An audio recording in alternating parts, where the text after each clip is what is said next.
Hello, Cleaning Nation. It is so good to be with you once again. Welcome to the magical place that you will find everything you need to get the cleaning company that you dreamed about, that you told all your friends that you were going to have, the cleaning company you deserve. If you would like to be a guest on the show, if you've got questions for me, or you want to hire me to speak at your next event, all of that cool stuff can be done through our producer, Natalie, at nat@growmycleaningcompany.com. Of course, you give us a call, 480-648-5149. We love hearing from Cleaning Nation. Today, we have a member of Cleaning Nation live on the phone with us, Eddie from Loonrah EcoSafe Servicing Specialist. I get paid to talk for a living. I can't even say that. Loonrah EcoSafe Servicing Specialist has been providing commercial cleaning services throughout Florida for about 5 years now. If you want to reach out to Eddie and his team, you can get a hold of them at www.loonrah.com. That's LOONRAH.com. Eddie, welcome to Cleaning Nation. Thank you for having me here. How you doing, Mike? I am great. I'm glad to have you on. And if you think you can come onto my show with a name like Loonrah and not have me either make fun of you or ask what on God's green earth you're talking about, you are mistaken. How did you come up with that name, my friend? Well, Loonrah actually it resembles perfect balance. Loon actually means the moon. It represents the moon, the night sky. And Ra is mythology. I don't know if people may not be in mythology, but Ra, the Egyptian sun god. So I put Loon and Ra together, the moon and sun, and it creates the perfect balance. So we got Loonrah. Biocentric services. I don't know about the rest of Cleaning Nation, but now I just feel stupid because that was like all smart and educated, and I, here I am, like trying to put, that was awesome, man. All right, now that I understand it, I am digging it. I was thinking some sort of military, like hoo-ah, but Loonrah, what you said is so much cooler than what I had in my mind. So how'd you get in the business, man? You've been doing it 5 years. What drew you into our little universe?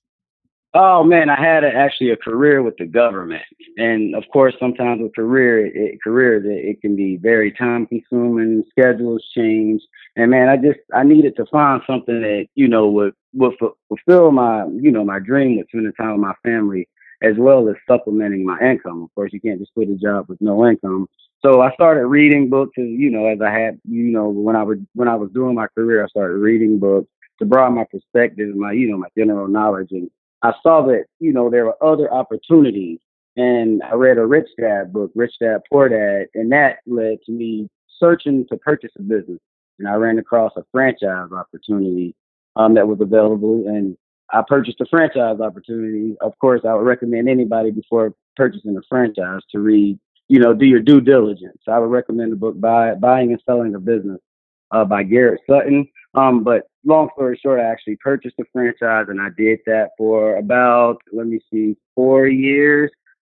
years. And, I gained a lot of experience. And then I just became more aware. I wanted to do something that I want to make a living, as well as make a living, but not cause as much harm to the earth. So we stemmed off to Loonrah, and now you have Loonrah EcoSafe Services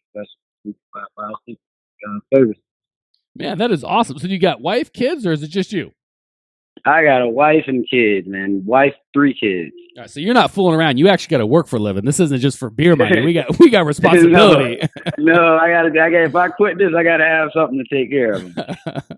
All right, awesome, man. I love that story. It's so cool how you talk to 100 different people, owners of cleaning companies. You'll get 100 different answers to how they came into the business. All right, well, I would love to give back and bring some value to your life, my friend. What's going on in your world that I can be of some help for? Well, of course, with any cleaning company or janitorial company, services, when you initially start, your services aren't there, but over time you enhance, you get better equipment, and with better equipment and better services, rates have to increase.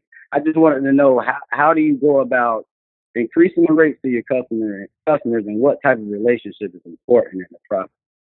All right. That's such a good question, because I know that just, coaching people all the time. I talk to people, and it's so funny that 3 to 5 years is about when it happens, when people kind of look back and go, I love that I've had this contract since I started. This is like my first 2 or 3 contracts, but I'm not making any money. What was I thinking? How on God's green earth did I think I could do that job for that kind of money?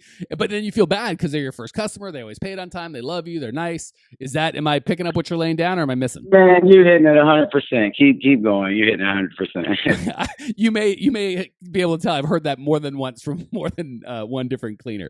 So as usual on this podcast, I like to talk philosophical first, and then tactical second. So we got to get our mindset right about how we are looking at the situation. So when you go to have that conversation, you're kind of ready, right? If I just gave you the tactical and I asked a question or kind of got you off track, you'd be like, oh, my crap, Mike didn't, that's not in the memorized speech that I have for you. So let's talk about the philosophy of how you want to look at it. And then we'll talk about how that will flow over to what you actually do to kind of make that relationship right with your customers. Does that sound fair? Yes, that sounds great. Okay. So first and foremost, and this is probably where I start with anyone I'm coaching, either in group or on one-on-one, with why the business exists. Just about everybody I work with started with some version of freedom. And it sounds like that's what you want. Or I want to build something special, right? I had a job or I did this and I always felt like I could be more. And I've got this creative streak and I wanted to build and create something I'd be proud of and my family would be proud of. And I wanted financial freedom and time freedom. I want to watch my kids grow up. Any of that resonate with you, Eddie? Yes, that's exactly right. Okay, so lots of people start with some variation of that. But when they get to me 3 or 4 or 5 or sometimes 10 or 20 years later, they're like, I don't have any of that. I don't have freedom. This business is a worse taskmaster than any boss that I've ever had. And I'm working too hard. And sometimes they're getting the financial rewards, sometimes they're not, but they don't have the freedom. And they're kind of tied up in this, I can't do this or I can't do that. And it's turned, instead of this business being this amazing, beautiful thing that serves them and their family and enriches their lives, they've become the slave to this business. When the business says, I need you to be here at 10 p.m. on a Saturday, they do it and they leave their family to do so. Or I need money to grow, or I need this, or whatever the business needs, the owner is now the slave and just kind of giving that business whatever it needs. And it's turned, instead of freedom, they've enslaved themselves. And I'm not saying that that's where you're at, but that's kind of the mindset they come to me is, I love, this is my baby. I would do anything for it, whatever it needs, time, money, passion, life force, I will give it. I'm not saying that you're there, but does that at least sound familiar, Eddie? Like, okay, I can see. Yes. Okay. Yeah, I see exactly what you're saying. Okay, and you're probably going, well, dude, that has nothing to do with what I asked you. Why are you drunk? No, I'm not. No, I promise. man, you're good. We'll get there. I promise. So the first foundational shift we need to make is get back to that place of, this business exists solely because I chose it to exist. It exists solely to please me and my family and accomplish the goals that I set out. And if those goals are to improve the community or to provide jobs or to pay for your kids' college, all those are fine goals, but we need to remember that is why the business exists. And the moment it starts to try and get outside of that and suck life out of you or be your boss or your slave, your taskmaster, that's the time you kill it or change it, right? We don't tolerate that. So that's where we need to come with customers. If you've got that foundation of, the business exists to serve me, I certainly do not exist to serve this thing, then what will flow from that is, customers are around when they serve the goals of my business for financial freedom or to provide jobs or to build something amazing, whatever that is. That's why the customers are there, right? You don't clean to clean. You clean because you think this customer can add value to the universe, the goal, the mission that you are on with this business. So the moment that customer stops fulfilling that goal, they gots to go.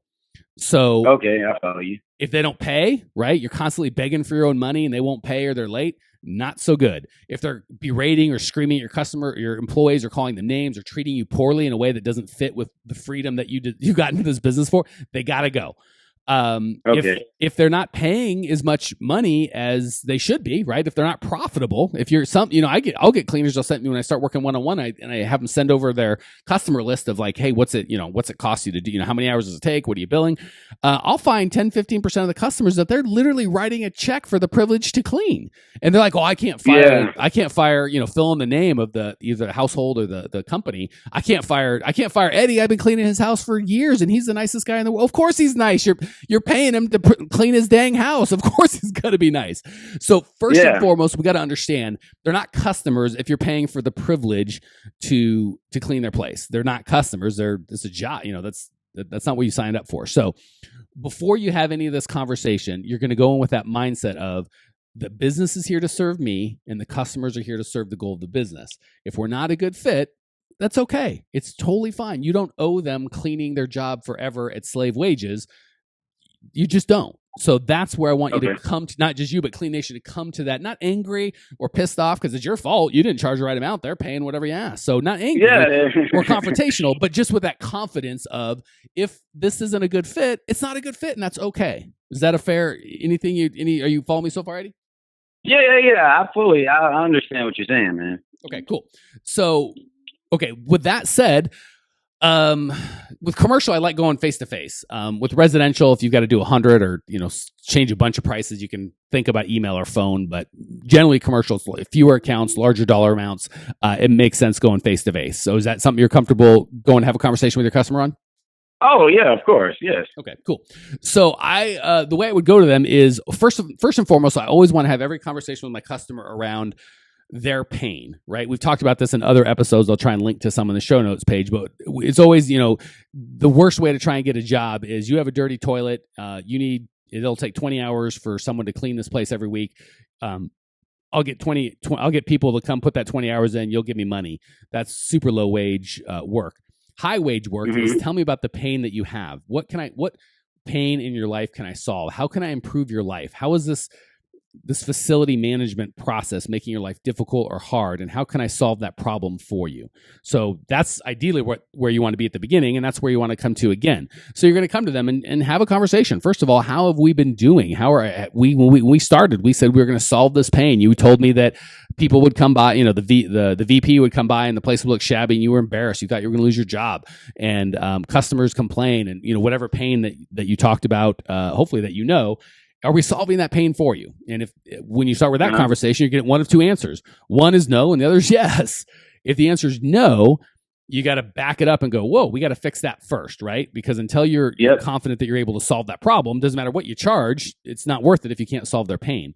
And that's going to kind of go into, gosh, that's part of what I want to talk to you about is I don't feel that we've been spending enough time to be able to solve your pain, right? We've been trying to cut corners and make it work based on the budget that we've got, and it's not working. So we need to redouble our efforts. I should have come to you earlier, because at no point should we not be solving the pain that we told you we were going to solve, but we're not able to do it for the budget that we've done, and that's my fault, right? I didn't do a good job bidding it. I didn't do a good job setting expectations. So we need to make a change. The way we're going to make that change is either we need to charge you what it's going to cost us to provide the service that we promised that we provide, and that's this amount. And I understand if that's too much, or you feel that that's unfair.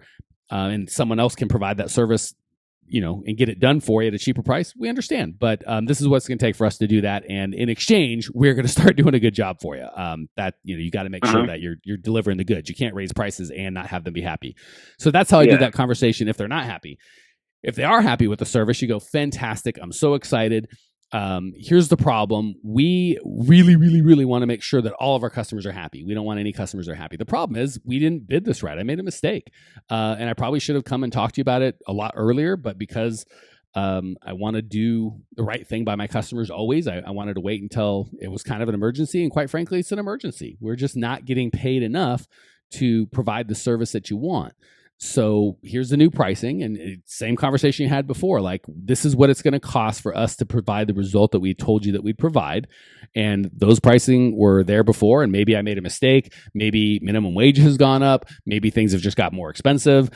Doesn't matter. You are the owner of the business, and you have the right to charge anything that you want. And they have the right to go, are you out of your mind, Eddie? I wouldn't pay. Okay, that's fine. If you want to find someone to get that result for you for the money that you're paying, God bless you. That's fine. Like, no, we don't have to be angry with one another, but this is what it's going to cost to provide the result that you're going to get. And that's that. And you've got to do the math. So many people kind of figure, oh my God, if he quits, it's so much money. It's this or that's the other.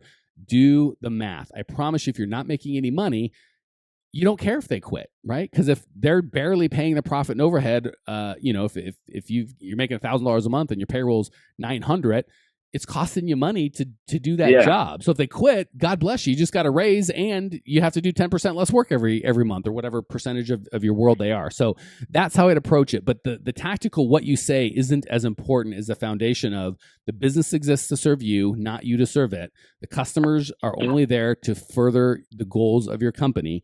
And when you have that conversation, it's not about we want more money. It's here's the solution that you have hired us to provide. For us to continue to provide the solution, this is what it's going to cost. And if you don't think that's fair or not a good fit, that's fine. Maybe, we're happy to help you transition to someone else. And I hate to tell you, here's the surprise ending that a lot of you won't get that I'll give away. Half of them are going to go, whether they say it out loud or just in their mind, they're going to go, "Oh, I know you. I know that you've been charging too little for years, Eddie. Like, you're charging me $1,500 a month. The last guy was at $2,000, and that was 5 years ago. I know." So they know. Half of them know, and they're going to be like, "All right, well, I had a free ride for a couple of years, and you figured it out, and here we go." So very few of them are going to be upset, and the ones that are upset probably aren't for you. So that was a lot to cover in just a very short time. Any questions or thoughts before we move on, brother? No, man, that was great. That was well said. All right, cool. And then worst comes to worst, if you're like, wow, that's just too hard of a conversation, just send this podcast to them in the mail, and then they'll get the idea. And I'll put your name on it, man. Yeah, no. If you have any problems or anger with the pricing, call Mike. If everything's good, talk to me. That's funny. All right, awesome. Well, good. I'm glad that could help at Cleaning Nation. Hopefully that gives you guys some value. Let's hit the lightning round, and I'll shut up for a minute and give Eddie the chance to give you guys some value from the experience that he's had. 3 quick questions. Eddie, you're going to give 3 amazing answers. Question number 1, what's the best piece of advice you've ever received? Be organized. When you're organized, you have a clear-cut path, and then you know exactly what your goals are. So if you want to be successful in anything, I think you should be organized. Hard to argue with that. Hard to go, nope, you shouldn't be organized. That's terrible advice. Well said, Eddie. Here's my favorite question. What is the biggest mistake you've made in the cleaning business that maybe we can kind of learn from your mistakes? Oh, man, initially when I started out, it pretty much being unbalanced with the pricing. You go in and the services that you provide, and you see what when you ask, well, what are they paying? You find out what they're paying. You get a little worried about what you should be charging. I think you should go in and be confident in what you believe that you can provide, and not allow other companies to make your prices fluctuate too dramatically. Of course, sometimes it's necessary, but sometimes you do it and it was unnecessary. Let me put one little asterisk by what Eddie said. He said sometimes you go in and you find out what their pricing is, and then it makes you want to change your pricing. You often do not find out what their pricing is. You find out what they're willing to tell you their pricing is, which is often a different kettle of fish than what they're actually paying. So always be aware that, I know this is going to shock some of you. You might want to sit down. Sometimes people lie to try and get a better price. Yeah, that's cool. None of your customers, Eddie, of course, but out there in the world that happens. All right, last question. Yeah. What's one idea that Cleaning Nation can put into practice right away today before they go to bed, something simple and easy that will improve either their life or their business or both? Oh, man, I would say being more consciously aware of everything. So, everything around you, all the way from courtesy to others, healthy eating, the things that you put off into the environment. Just be more consciously aware and actually have a true love, more than just a man and a wife. Just love everything, and your life it'll line up, and you'll find by acting out of love, you'll get to do what you actually love.